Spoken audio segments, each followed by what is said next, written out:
I'm Tammy Jones, and I'm the weed specialist with Manitoba Agriculture and Resource Development. And I'm gonna ask a couple of questions, and maybe Jamie will provide me those answers as we go along. But let's get started, just because I tend to talk a lot, and there's a possibility that I will run out of time. So one of the things that I did want to touch on today would be herbicide resistance. And so I'm just curious, within the audience that's here, does anyone have herbicide resistance on their farm or on a farm that they manage, or is it just the neighbors that have those problems?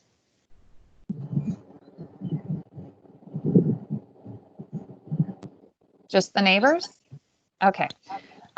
Group 1 resistant wild oats. Good. You're leading me right into where we want to go. That's fabulous, Kale. So thank you for that comment.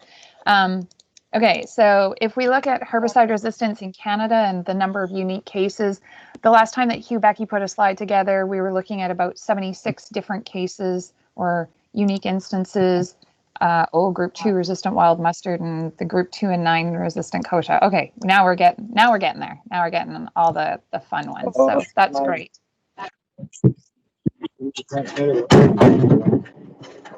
We can't hear from the audience that's live, so that's going to be a little bit of a challenge. But okay, so this is, if we look at Alberta, there was about 23 reported cases of herbicide resistance in the province in 2018, according to the scientific literature, and that included, wild oat. There has been some barnyard grass at one point in time or another. Wild mustard has been around for a while. The kochia was relatively recent, but it's expanded rapidly, and we are definitely going to touch on that some more. Narrow-leaf toxbeard is another one, and then in Manitoba we have some fabulous opportunities with some of the newer pigweeds that are an issue. But hopefully it'll be a very long time before Alberta sees any of that kind of thing. And based on just some updates that I've known, those numbers keep moving. So when I did this slide, I know for sure that there's at least one more type of resistance in Alberta that has come along. So how herbicide resistance spreads, there's a bunch of different things, and this was a fun study that I found when we were talking water hemp in Manitoba, but I just wanted to look at some of the ways. So a patch in a field absolutely happens. But one of the other, or some of the other ways are like water. And so that is an issue when there's overland flooding or that type of thing. This strip here is the one that you guys would be most familiar with in Alberta. I think those tumbling tumbleweeds, I think everyone has seen at least one shot from Alberta, or probably 200 shots from Alberta, of that glyphosate-resistant kochia strip running through an otherwise weed-free stubble field. And so this was my tracking of glyphosate-resistant kochia in a field where I managed to drop my keys as well, and I had to go back to each one of those pins and eventually find my keys. There are some other ways. The wind can blow pollen, which can then cause herbicide resistance in a formerly susceptible population. So wind is an issue for some pollen flow. Bees, other things can spread that as well. But this one down here is a big one for us as well, in spreading it within a field, but also spreading it within a farm, within a county, and then when we sell that equipment, spreading it to whoever buys that equipment. So equipment is a big opportunity for us when we're looking at mitigating risk of spreading resistance. But the fun one for me, and that I just wanted to bring up, is that things like waterfowl, wildlife, all that sort of thing do actually play a role in spreading herbicide resistance. They did a study in the US where they were looking at waterfowl that consumed a bunch of different weed species, including Palmer amaranth and water hemp, which are ones that I'm getting the heebie-jeebies about most of the time. And they found that it can remain viable. The seeds can remain viable in the tract of those waterfowl and can then be dispersed quite long distances. Anybody have a guess on how long a distance that might be that dispersal mechanism can be effective? Anybody have a guess? No guesses? So do we think 3 kilometers? Probably more. 300 kilometers? 1,000 kilometers? 1,000? Yeah. It's and 1,000 is a good guess. Kale's closer with thousands. They're looking at about 3,000 kilometers is what they're thinking as far as being able to spread through waterfowl just based on their flight patterns and how quickly those seeds move through the digestive tract. So if we think that wind is a problem, we got to realize that we're probably never going to be able to avoid herbicide resistance being introduced from other areas through things like waterfowl as well. So that was a dose of reality for me that even if we clean all our machinery, we'd have to build a really big wall in order to keep out waterfowl from other areas. So a little bit disappointing there. Okay, so I think the guys that are in Alberta get to see a patch of wild oats that a couple of weeks ago looked more like that slide on the left. And Jamie sent me this beautiful picture of wild oat where you could start to see the identifying features. You know, there's no auricles on there. We've got a ligule, and then we've got those hairs along the leaf margin, which are lovely. And if you look really closely, even that old wives' tale of the using the counterclockwise turn of the leaf is there as well. So we got loud all of a sudden. I'm not sure what's happening, but so I think that looks like now it's more like this for those of you that are online. Someone has gone in and seeded some fall rye, but there's still wild oats that are growing. Now, from the group that's at Lethbridge, what's the density of those wild oats, do you think? How many have survived that seeding operation?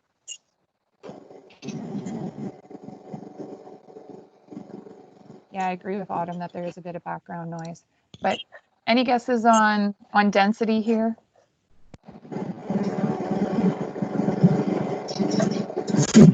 10 plants per square foot. 10 plants per square foot? Okay. So we're thinking fairly high densities. And that comes into play when we're talking about economics. The other things that come into play would be the competitiveness of the crop, the time of emergence, and the potential yield loss versus cost of control.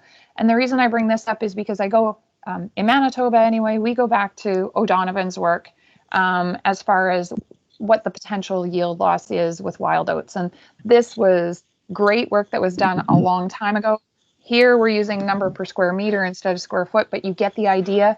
In this particular scenario where the fall rye has been seeded, and if we don't do any chemical control, and we even just estimate using the wheat, if the wild oats were one leaf stage ahead of the crop, and we know these wild oats are way ahead of one leaf stage ahead, the economic losses that we would get from 10 per square foot or, you know, the high numbers of wild oats that are out there, you're probably looking upwards of 30% yield reduction if it were a wheat crop. And because the fall rye hasn't established yet, you're looking at quite a bit more.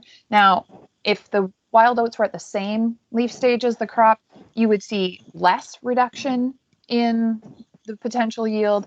And if the wild oats didn't emerge until after the crop, just because of shading and competitiveness of the crop, we can reduce that amount of yield reduction by maybe another 10%. So it's really important to think about this when we're dealing with weeds in general, but definitely more so with herbicide resistant weeds, just because there's such a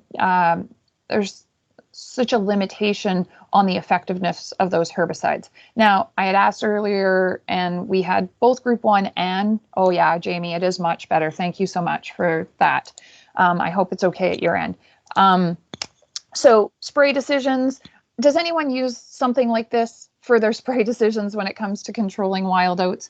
I don't. I'm going to be spraying wild oats because I hate them and I don't want them to happen. But if you have a healthy crop and it's well established, then looking at the leaf stage and finding that economic threshold may have some impact. So if you've only got 5 wild oats per square meter, not per square foot, then, you know, it might be debatable whether it's worthwhile spraying if those wild oats are just one leaf stage ahead of your crop. In this fall rye scenario, I have probably terminated with glyphosate, and that's going to get lead us into a little bit of a discussion later as well. But if you've got the wild oats at the same leaf stage as your crop, you're looking at economic returns when you've got 8 or more wild oats per square meter. And if they're one stage behind your crop, you get economic returns when there's 15 or more. Now, like I said, I don't like wild oats and I don't want to leave anything for the seed bank. So I'm going to make that control decision a little bit differently than this particular flow chart. But this is something that some people choose to use as sort of a way to go. Now, when we talk about wild oat resistance, this is data that I found in the Canadian Agronomist, but it goes back to Hugh Becky's herbicide resistance studies that he did when he was still in Saskatchewan. And you can look and see that if you've got group 1 resistant wild oats in Alberta, you're not alone. Probably 5 or 6 of your friends out of 10 do as well. And that's very similar to the levels that they found in Saskatchewan in 2014 and 2015. Sharp increase over time. If you look at 2001, 2007, and then 2017 with the group 1 resistance. But I'm telling you, y'all are just lagging behind Manitoba. We are show-offs. But we managed to detect group 1 resistance in wild oat back in 1991, somewhere around that time. So we've had it for quite a while, and it continues to be an increasing concern here, as well as it is seemingly becoming more of a concern in Alberta. And so group 2 resistance, for a number of years, we didn't really see much of an increase, right? If we look at group 2 resistance in Alberta in 2001, it was 13%. In 2007, it was 12%. And then suddenly, 10 years later in 2017, it's up to 40%. Now, anyone have any ideas why that might be? I can think of a couple, but maybe you guys have some other ideas as to why we might have seen an increase in resistance levels. And it's hard when we have everyone muted, but we can definitely type in some chat information that can maybe help me out a little bit. But one of the reasons that I think is because we wanted to swap out of those group 1s because we already knew the resistance messaging, and so we started using more group 2s. And then another one that might be a case, yeah, exactly, Chris. Thanks. I'm glad for the support. That people went from all group 1s to group 2s, especially in wheat, right? We swap that. That's where we suddenly abandoned group 1s. We save them for barley, and we put the group 2s into wheat. And depending on how much wheat is making you per acre, you're probably growing more wheat than barley in a lot of areas. And then the other thing is that if we look at what group 2s there were versus what group 2s we now use, I think back in the day, Assert was really our primary group 2 that we were looking at. And now we're looking at the Everest and Simplicities and all sorts of different versions of those particular active ingredients. And so we have some really highly effective group 2s, which increases the selection pressure as well. And so then if we look at what there is for multiple herbicide resistance within the wild oats, we're looking at group 1 and 2 in Alberta. Back in 2001, we already had 3%, so probably one of the fields was detected with group 1 and 2. By 2007, 8% of the fields, and now if we look in 2017 in Alberta, there's 29%. Saskatchewan a little bit lower, probably because in Saskatchewan, they're using a different crop rotation and maybe they're not seeing the same selection there. And then in Manitoba, again, we just lead the way with the group 2 resistance as well. We're just quite show-offs that way. So if we look at what they did in 2017, there were 247 fields that were randomly surveyed. 176 of those fields had wild oat present. And I'm guessing that southern Alberta is typically a less infested area for wild oats just because it's a little bit drier. And so I would think Kochia is probably your bigger problem, but I do know that there are areas clearly that have wild oat patches in southern Alberta as well. So 58%, that's 102 fields that had the group 1, and 51 of the fields had group 1 and 2 herbicides. So does everyone think that they have a problem with wild oats or no? Oh, yeah, lots of the irrigated fields in southern Alberta, right. So it likes that moisture, definitely. There's maybe some reasons why even if you have a little bit of resistance in a field, you don't see it as a huge issue. And that's because wild oats are actually probably not the most prolific seed setter. They only have about 200 seeds per plant. So as far as expansion of that patch, it might take a little bit longer. It's also self-pollinated, so that wind-blown pollen like Kochia that's going to spread resistance genes doesn't work as well or doesn't do the same effect with wild oats. That's primarily a selfing crop. There's no real great dispersal mechanisms. It's not a burr. It doesn't stick on anything. It doesn't have like Canada fleabane or dandelion where it floats in the air like crazy. It doesn't just have the greatest dispersal mechanism, so it doesn't spread really effectively that way, except for maybe by combine. But a lot of those mature wild oats shatter out before we ever get to harvest. So the patches seem to be really intense in smaller areas. And then one of the other things that's interesting about wild oats is that there's a relatively decent seed bank longevity. So we're always going to have a source of susceptible plants as well. And so maybe we don't see that patch defined as quickly and we don't notice we have a problem. I think Alberta has some other advantages over some of the other provinces as well in managing wild oat. Any ideas what some of that might be? Here's what I think. I think when I was in Alberta anyway, you have more livestock. There's more willingness by certain individuals to take those patches, manage them separately, cut them maybe at this kind of maturity where you're at maybe soft dough or milk stage in the rest of the crop. And so you can get rid of a whole bunch of seed set by baling that up or silaging it and not having to worry about seed bank return. So that's super important. And I also think that by having that livestock component, there's also the chance of some interesting crop rotation where you see some more forages happening in some of the crop rotations in Alberta, whereas in Manitoba we don't tend to do that. So I think actually that Alberta has a lot of opportunities to manage some of these herbicide resistant weeds really well in some fun and better ways than maybe Manitoba that's sort of steering towards the corn and soy rotation. Now, John asked about the relative competitiveness of group 1 and group 2 resistant biotypes relative to the susceptible. And I think what you're alluding to, John, is that idea that there's a fitness cost or a perceived fitness cost with some types of herbicide resistance. And we're finding that with the target site mutation, there typically isn't a fitness cost. That seed is just as competitive, or that plant, sorry, is just as competitive as a susceptible plant would be. There's no impact on fecundity or seed set, that sort of thing. It grows the same. Visually impossible to identify a susceptible versus a resistant until you spray it and you see that patch develop. So hopefully that makes some sense there.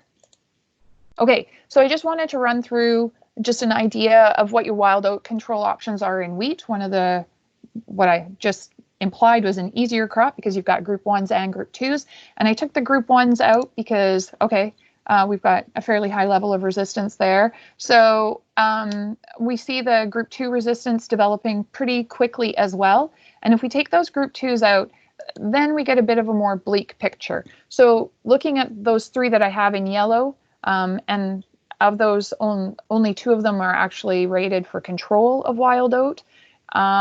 There's one problem with those particular herbicides. At least to me, it's a challenge. Does anyone have any ideas about or any biases about why those Avidex and Fortress and Focus would be a little more challenging for wild oat control in wheat? So I don't want to leave it too long and leave this with everyone falling asleep. I'll just point out that those are all pre-emerge or pre-seed applications. And so you'd need a time machine to go back or admit you have a problem and be proactive with those ones. So at that point in time, if it's in crop, you really don't have a lot of good options. You will get control with a group 1 or group 2 of the susceptible part of the population, and you won't have, in theory, you don't have 100% resistance within that wild oat population, but definitely you will see reduced efficacy or for that part of the population that truly is resistant. So we got to start looking at different ideas, because once we exhaust the group 1s and group 2s, and I think Mark and a few others in the crowd can probably attest that it's very challenging to get new actives on the ground. It takes a lot of time and a lot of work, and the pipeline is, they're trying really hard to push things through the pipeline, but it just isn't easy to accomplish getting new chemistries onto the market that are going to be effective in the crop you want, on the weed you want. And wild oat seems to be taking over in some areas. So if we go to canola and we look at the same sort of scenario, and we grab out those 1s and we take out the 2s as well, again, we're looking at some pre-emerge type of products like Avedex and Fortress. We have glufosinate, which is registered for control, but from my days working at DuPont, we added in something. When you worked for other companies, you added in different graminicides, typically a group 1 in with that Liberty or whichever glufosinate you're using. And so it wasn't the 10 that was doing it on its own, and possibly we're continuing that selection pressure. And then the other one that I have here in light blue is glyphosate, so group 9, which currently we don't know of any resistance here in Canada to, but in January of this year, they finally confirmed that there was group 9 herbicide resistance in Avena fatua, also in Avena sterilis, but so 2 different Avenas, looking at 2 different wild oat types that do have group 9 resistance. Now, the development of that was different use rates and different patterns, but Hugh Becky has been suggesting for a number of years already, so this would be a decade, I guess, already, that one of the next crops that is likely to develop based on our use patterns of glyphosate would be wild oat that would develop resistance.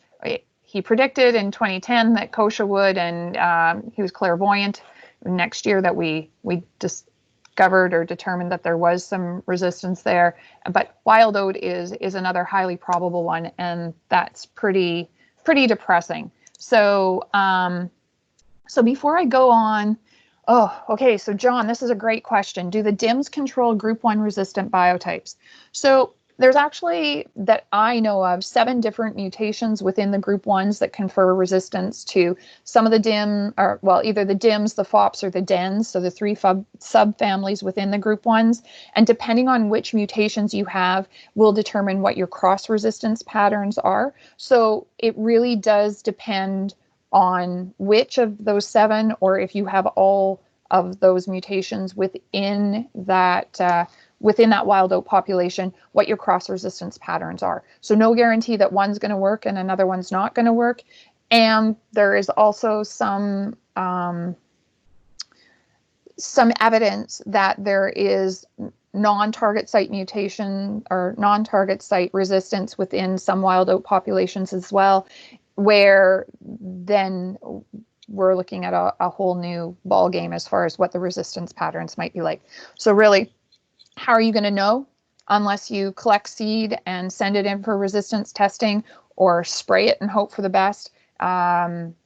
Those are your 2 options basically as far as that. And we will touch on resistance testing a little bit more, but yeah, like there's a number of different cross resistance patterns that you can see within the group 1s, and we expect that it won't get any less complex as you add in the group 2s and try to figure out what the cross resistance patterns are. I hope that answers your question at least a little bit. Okay, so any more wild oat questions before I move on there? Sorry to put you on the spot, Jamie, but anything from your end? Otherwise, I'll move on to a fairly familiar site for a lot of us, and that would be Kochia. So for Manitoba, I called it the weed of the year in 2018, just because thanks, Jamie. So we were starting to see more group 9 resistance, and honestly, I think with all herbicide resistance, we're at the tip of the iceberg. We're in denial, and we can only see a little bit of it, and we try to pretend that there isn't as much of an issue as maybe there is. So this was the picture that Jamie sent me of Kochia. So I don't want to try and figure out how many plants per square foot or meter or anything there is there, but it can definitely suggest that you're going to want to up your water volume probably, and make sure that you get some good coverage on a population like that.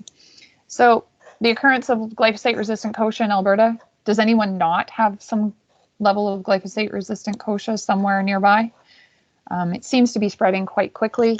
If we look at the results from what Hugh Becky and then what Charles Geddes has been looking at since then, we are seeing that group 2 resistance is very, very high. 100% of the populations that were tested were group 2 resistant, 50% were group 9 resistant, 8% were dicamba resistant.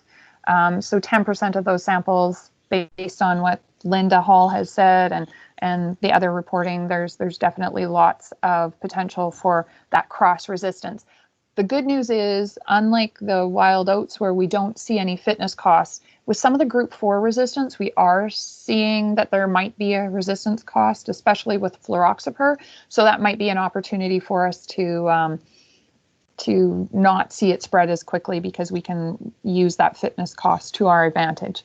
Now, in 2018, we did 300 sites here in Manitoba, just in case you guys think that your chem fallow might be doing a better job of selecting for glyphosate-resistant kochia. I'm happy to provide information that with 2013, we had 1% of our kochia populations being glyphosate resistant in corn and soybean fields. And in 2018, of those 297 sites that were sampled, 59% of our kochia populations were some level of resistance. Now, some of those populations really low levels, and those are the ones that worry me the most, because I think actually that guys won't understand that they have resistance in their field. They'll just think that maybe they missed a few, and then that iceberg will become very evident very quickly. So Charles at Lethbridge has been talking a lot about shifting kochia management programs, and he is looking at different ways of doing so.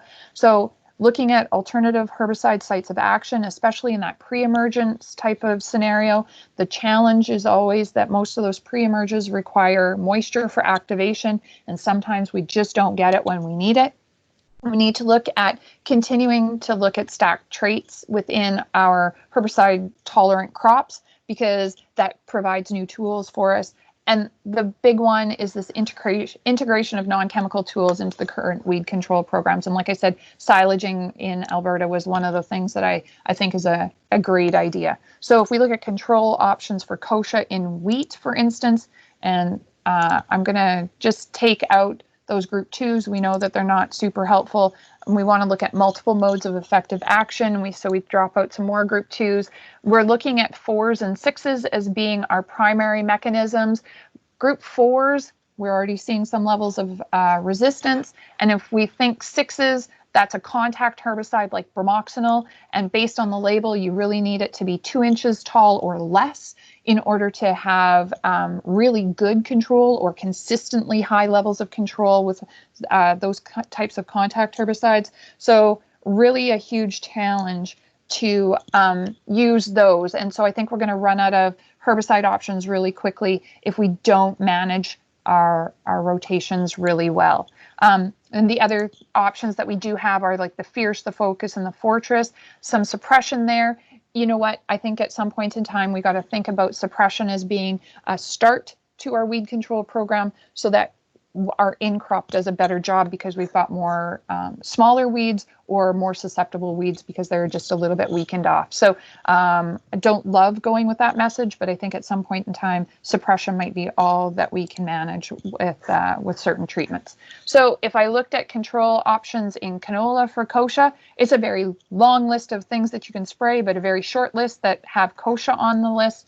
a couple that are pre's, and then our in crops, very limited as well. So we know kochia, there's pollen flow, we know it adapts quickly. We've got a lot of challenges as far as keeping herbicides one of our tools. And so this is a bit of a joke, but I'm not sure if I have herbicide resistance or if I tried to spray 3-foot tall weeds with glyphosate in 100 Fahrenheit weather. So that speaks to a lot of the issues that we do have to worry about is the staging of the weeds, the temperature or the environmental conditions that we're trying to achieve control, and those types of things. So optimizing our opportunity for a highly efficacious application of that herbicide. There's a lot of big words, and I'm going to try and make it a little bit easier here. So how do we improve the odds for herbicide resistance management or weed management in general? Scout fields before, after, and after. That seems pretty reasonable. Make sure that you know what weeds you have, spray them, and then make sure that the sprays work. Put in effective herbicides, the right rate, the right stage, the right weather, your water volume, your droplet size, and your coverage. Try and get in different modes of action within a season. And we just looked at those herbicide charts. There aren't that many options. And so getting different modes of action within a season is really challenging. And then rotating chemistries through crop rotation, and then zero tolerance. So mowing, tillage, or my favorite, hand weeding. Sarcasm there. I don't love hand weeding, but I do it when I have a patch that I really need to manage. Especially if you've got a drown out spot or a slough, a non-crop area where you can definitely do something with that. So with trying to sterilize the seed, spraying glyphosate and have the seed greater than 30% moisture, does this still work on, does that mechanism still work on resistant kochia? I'm not sure that, I personally haven't worked on that, so I'm not 100% sure if that would work. If it's glyphosate resistant kochia, then it's not going to sterilize that seed because you're not going to have translocation of the herbicide into the plant. It'll have been likely broken down elsewhere, is my speculation, but I've never tested that, Chris, so I would be lying if I said that I had the answer to whether you could spray glyphosate and try to reduce germination of the kochia. That's an interesting scenario that I haven't looked into, and I can definitely follow up with you on that. So some of the other things, and this is a picture of water hemp in Manitoba. It's one of the scary ones that I see coming, but the cost of any type of weed, right, is your crop loss from competition, an unmarketable product if you have too much stockage, or if there's a country that doesn't want that seed in their grain product. Also, you've got those future considerations of the seed bank, what your land values might be, especially if it's a herbicide resistant weed. Some people don't want to deal with that. And just the complexity of management strategies. I don't know about you guys, but I don't think there's enough time in a day right now. And so it gets a little bit more challenging. So how are you managing your weeds? Are we using crop rotation? Is that a yes? Is that a no? I'm assuming, based on what I remember, that crop rotation is happening in Alberta.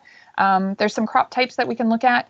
I see more interest in fall rye or winter wheat because it can help with some challenges with weed competition versus like lentils or flax or soybeans, which are less competitive. And Bob Blackshaw did that work a long time ago. And certainly there's differences in hybrids or varieties, but we can still use those. Certified seeds, that you're not introducing new weeds in, a seeding date, and by new weeds I mean if you're using bin run seed from someone else, possibly that still has some weed seeds in with that seed. Changing up your seeding date, either going late or going early, just to try and give those weeds a dose of something new.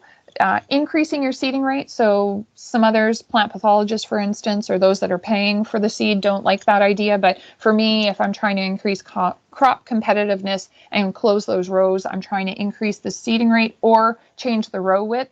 Narrower for more rapid canopy closure is easy to say, but that usually means buying new equipment, which people also don't love when I suggest that. And then fertilization. I always try to recommend side banding or seed place versus broadcast, just so that it's not a weed and feed system. And again, there's limitations there, and I recognize that, but trying to optimize the crop competitiveness and not the weed competitiveness.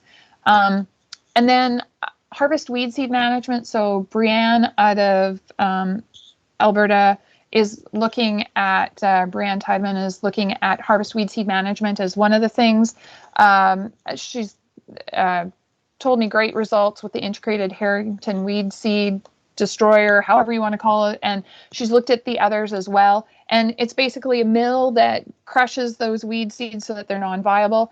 The challenges, of course, are setting up your combine and making sure that the weeds go into that seed destructor so that they can be destroyed.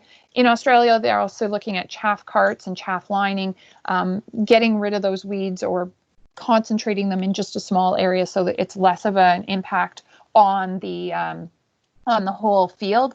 And then in the Midwest US, they're talking cover crops to compete with the weeds and to enhance herbicide effectiveness. So they found that they can get savings of up to $27 an acre with cover crops. Now, with our shorter growing seasons and some moisture limitations, I'm not sure. Is anyone investigating cover crops in their area as an opportunity?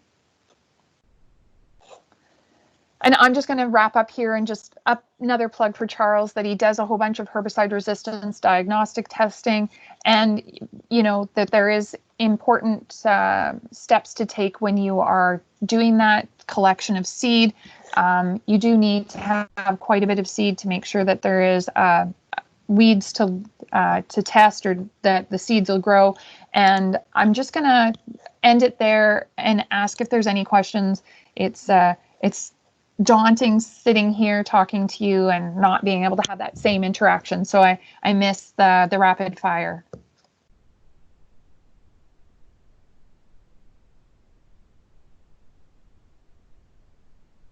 Any other questions at all? Hey, Tammy, it's Autumn here. Can you hear me? I can, Autumn. Hey, I'm just wondering if you have any, I know you've mentioned row spacing a little bit in your presentation, but specifically looking at canola and knowing that, in some cases row spacing is trending wider. Do you have a favorite row spacing for canola for integrated weed management? Is it basically narrower is better, or kind of what are your thoughts on that? Narrow. I'm narrow-minded. That's all I can say.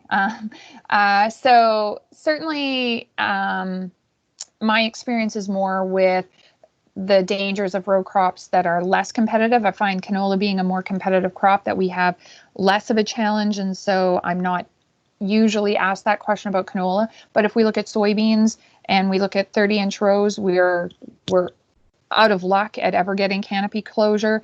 If we're looking at something like a canola, 10-inch is probably still okay, but I'm a nice 7.5-inch girl for row spacing. That's my favorite. I just don't know that everyone else out there has that same attitude. And I guess there's a couple of other reasons why I like that.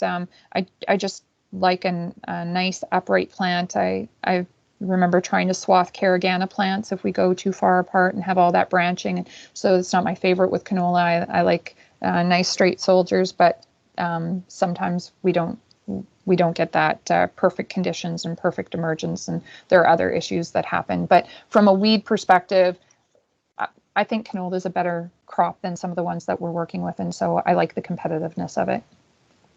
Cool, thank you. Jamie, I'm glad everyone's an expert there, and I appreciate the opportunity. Sorry I couldn't be there in person. That would be my preference. Yeah, John. So is there a yield advantage to planting soybeans 15 inches or less? Let's say that for the most part, in most of the studies that we've seen, there's no disadvantage to it.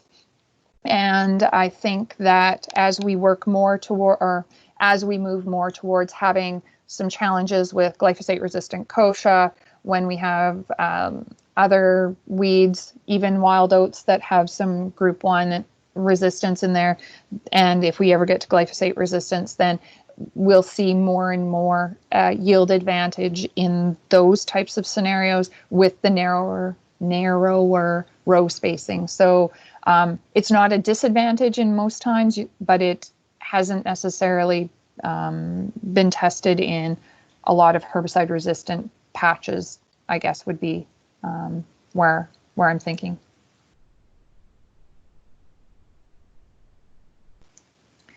My ideal soybean row width, is 15 or less. I think it also isn't just about the row width. You got to think about what bean you're planting.